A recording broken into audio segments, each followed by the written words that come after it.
Fala, time! Bom ou não? Eu me chamo Albert Tanuri e esse vídeo hoje é um pouquinho especial. Por quê? No vídeo anterior, da jornada para Cloud, utilizando o Microsoft Azure, iniciamos as configurações necessárias para fazer a promoção das atualizações do banco de dados diretamente na Cloud através do Git Actions. E para essas configurações, foram feitas algumas implementações de secrets e também de permissionamento para que o Git Actions pudesse enxergar a Microsoft Azure, o SQL Database criado e aí sim também atualizar esse SQL Database de uma forma segura, claro. Mas durante a semana eu recebi algumas mensagens nas minhas redes sociais, em mensagens privadas no LinkedIn, no Instagram. Uma pausa aqui, agradeço a todos por terem enviado as mensagens, inclusive ao amigo Natanael, obrigado pela sua contribuição e suas dúvidas. E por causa dessas mensagens, por causa das dúvidas que foram geradas em relação a secrets, em relação à questão do Role Based Access Control, por que tem um application criado, enfim, todas essas necessidades me geraram a ideia de fazer esse vídeo, explicando um pouquinho mais sobre o contexto de permissionamento de um Cloud Provider, nesse caso do Microsoft Azure. Se você não viu o vídeo anterior, fique tranquilo, aqui na descrição desse vídeo eu vou colocar toda a playlist da jornada para Cloud, você vai poder conferir na íntegra cada um dos vídeos, mas chega de conversa, vamos falar do que interessa, vamos aprender mais sobre o permissionamento do Microsoft Azure. Bora pro vídeo.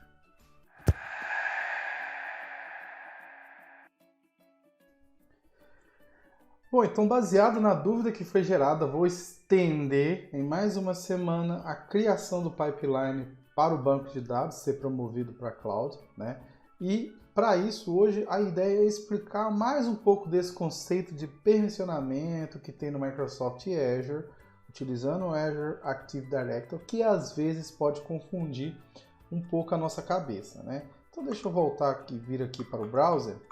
Como você pode ver, nessa imagem nós temos alguns elementos, ok? O Azure Active Directory é o nosso Identity Provider, ou seja, é ele que vai cuidar da segurança de tudo que nós temos ali no nosso diretório do Microsoft Azure, ok? Esse caso aqui do Active Directory, ele vai trabalhar, vou até digitar aqui que vai ser mais fácil. Então ele vai trabalhar na autorização e também autorização e autenticação, ok? Então o Active Directory vai trabalhar nesses dois cenários, beleza? O que significa? Talvez você ainda não conheça esses conceitos. O que é o Authentication? Ok? O Authentication é para saber quem é você. Então, essa é a ideia da autenticação. Quem é você? Se eu não te conheço, você não pode, obviamente, acessar nenhum recurso. Da mesma forma, se alguém tocar a campainha da sua casa e você olhar lá no olho mágico, você não vai permitir a entrada daquela pessoa dentro da sua casa, porque você não a conhece, né? E o que significa o Authorization? O Authorization é para saber o que você pode fazer. A grosso modo, é isso, que tem essa divisão da autorização e autenticação. Então, fazendo a revisão da analogia, alguma pessoa que tocou a campainha da sua casa, você olhou no olho mágico, conhece essa pessoa, você autorizou a entrada dela dentro da sua casa, dentro do seu território, dentro do seu diretório. Então você autenticou essa pessoa. Se ela pode ou não abrir a geladeira, aí é autorização. Então se essa pessoa é de casa, ela vai poder abrir a geladeira, senão ela não pode abrir a geladeira. É uma boa analogia, né? Mas quando a gente está falando aqui do Azure, nós temos, além da subscription, obviamente tem o Management Group, nós temos o Resource Groups e os Resources propriamente dito, tá? Isso é uma hierarquia e essa hierarquia tem um sentido dentro do Microsoft Azure para que você configure permissionamento e haja aquela herança de permissionamento. O que eu quero dizer com isso?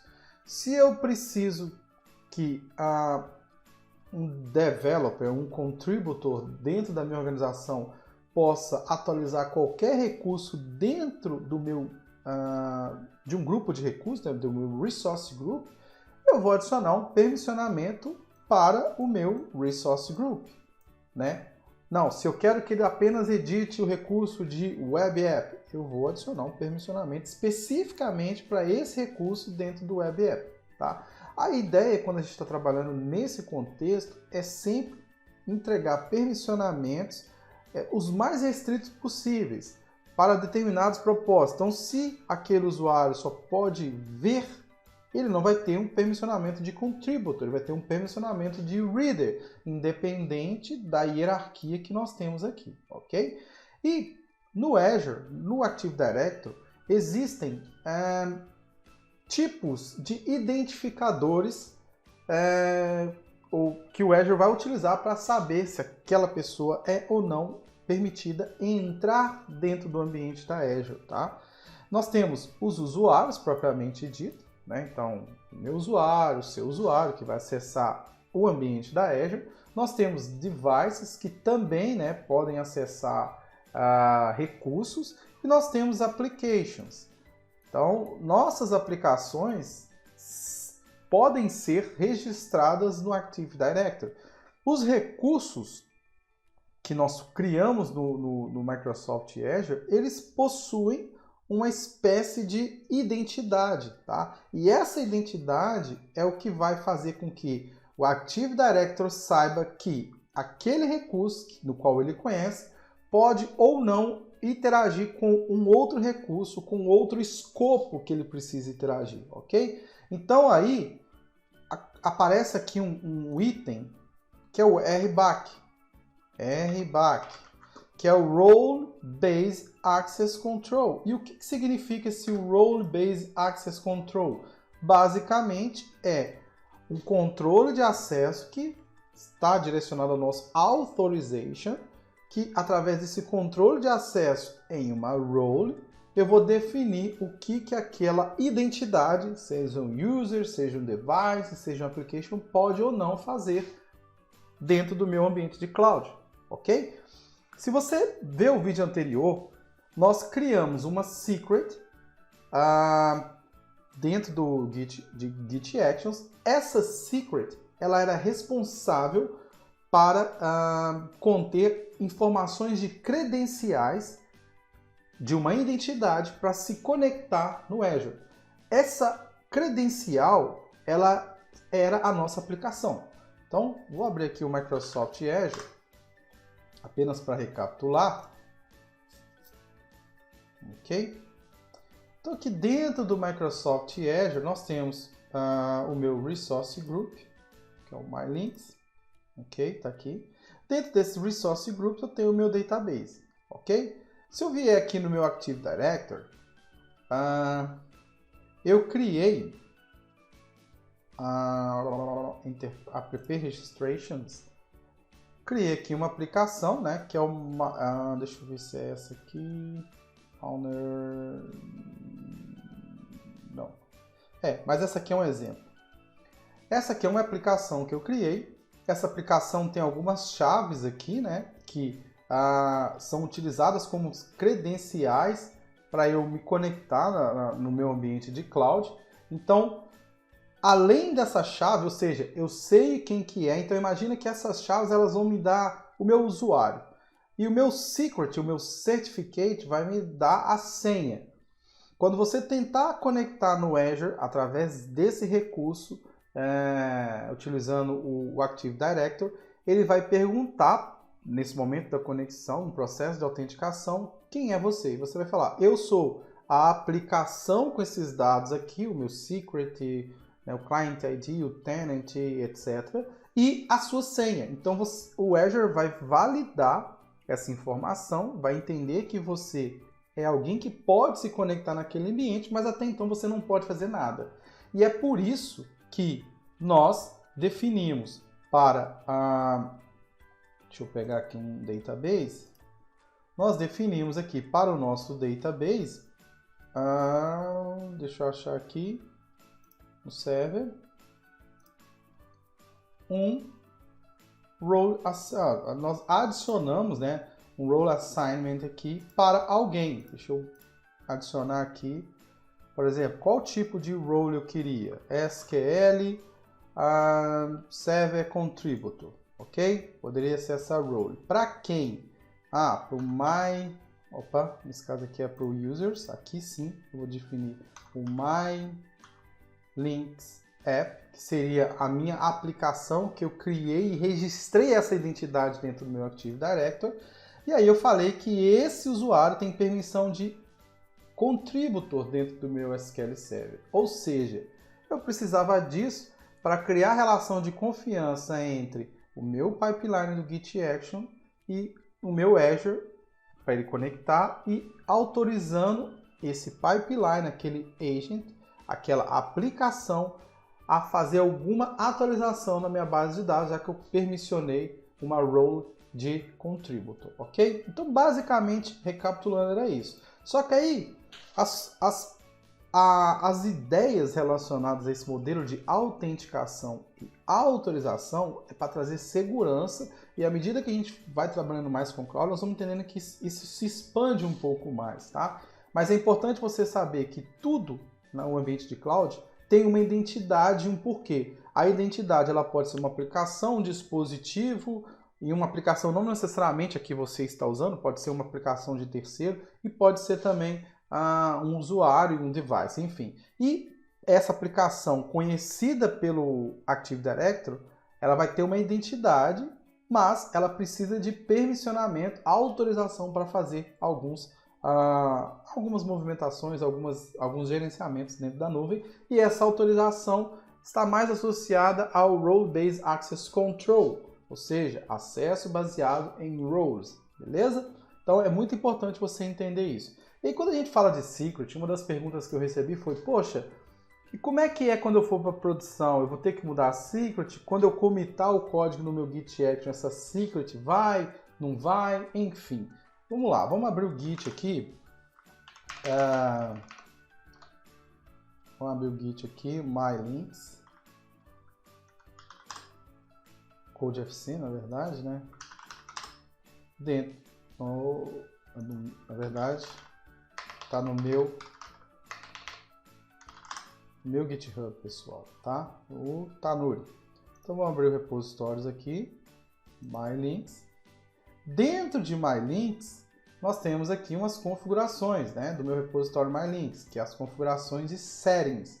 Nas configurações aqui eu tenho as secrets. Essas secrets, elas só estão disponíveis para o meu repositório, tá? Você nem consegue ver essas secrets nem na execução do pipeline. Se você faz um fork, se você faz uma cópia do meu repositório para também trabalhar em paralelo, você não vai receber as mesmas secrets, ok? Por que a gente guarda em secret? Justamente para ter essa segurança de não colocar dados sensíveis disponíveis dentro de um repositório. Beleza? Então essa dúvida é resolvida dessa forma. Mas no nosso ambiente de desenvolvimento a gente precisa se conectar no banco de dados também. Então a gente precisa de um connector stream. Mas eu quero ter a capacidade de gerir essas secrets sem que eu envie toda essa informação para a nuvem. E para isso eu adiciono user secrets se eu estiver trabalhando com o .NET. Se você estiver trabalhando com outra linguagem, environment variables também, você vai adicionar essas secrets nas suas variáveis ambiente e você não vai enviar essa informação para o seu repositório, que seria um problema de segurança, né? E à medida que você vai propagando essas informações, cada uma dessas secrets, elas podem ficar contidas, sei lá, no seu fluxo de pipeline, como exemplo a gente está usando o Git Actions, ou poderia ficar contida em um cofre, que no caso da Azure nós temos aqui o Key Vault. O Key Vault ele vai guardar certificados, keys e secrets de uma forma segura. E sua aplicação vai ter a sua aplicação, identidade aplicação registrada no Azure, com a configuração de Role Based Access Control para acessar o Key Vault, e o Key Vault vai falar que ele pode acessar, por exemplo, a obtenção do valor de uma chave específica ou de várias chaves. e aí sim sua aplicação pode ler um recurso que está criptografado nesse cofre, tá? E aí você pode definir recursos específicos para cada ambiente, e à medida que sua aplicação vai avançando em pipeline, no tempo de execução, por exemplo, né, principalmente olhando no caso do App Service, você consegue associar no App Services valores que ele vai alterar a nível de variáveis de ambiente, obtendo esses valores através do Key Vault, mantendo isso de forma segura. Então o Key Vault pode guardar valores para dev, para QA, para prod, enfim. No Azure existe um outro componente interessante, principalmente quando a gente trabalha com aplicações, com vários tipos de aplicações, com vários tipos de ambiente, que é o Azure App Configuration. Ou se você preferir, no mundo Java, tem o Spring Cloud Config, que é ótimo, uma ótima solução. O Azure App Configuration também se integra muito bem com o Key Vault, ou seja, ele obtém dados do Key Vault e ele fornece informações para a sua aplicação de acordo com o ambiente, ou seja, as informações de execução das chaves, do que é necessário você utilizar para sua aplicação ser executada da forma correta, elas vão ficar guardadas em algum lugar, geridas de forma segura, e você vai ter acessos restritos a essas informações, sem, obviamente, mantê-las dentro do repositório Git. Então, no nosso repositório Git, nós temos o conceito de secret, para ajudar a montar o pipeline sem colocar esses valores sensíveis inline, afinal de contas, o script YAML, para quem acessar o seu repositório público, ele vai ficar disponível para qualquer um ver, então isso é um problema de segurança. Então, por isso é uma boa prática você guardar em variáveis de secret, para que você possa executar o seu fluxo, do seu pipeline, principalmente em projetos públicos, de uma forma bem segura, tá? Então, basicamente, esse é um modelo que nós temos de autenticação. Lembre-se, autenticação, quem é você, autorização, o que você pode fazer. E nós temos essa subdivisão de roles que nós possamos definir para um nível hierárquico, e à medida que você vai especificando essas roles para cada nível, você tem mais ou menos restrições, né? E as identidades elas podem ser aplicações, usuários e dispositivos, isso tudo no Azure com Active Directory, ok? Nada de muito complexo no momento, mas espero que você tenha entendido mais sobre a autenticação e autorização utilizando Active Directory no Azure, né? No próximo vídeo, aí sim nós vamos voltar com o pipeline de banco de dados, se todas as questões relacionadas a esse processo forem sanadas através desse vídeo.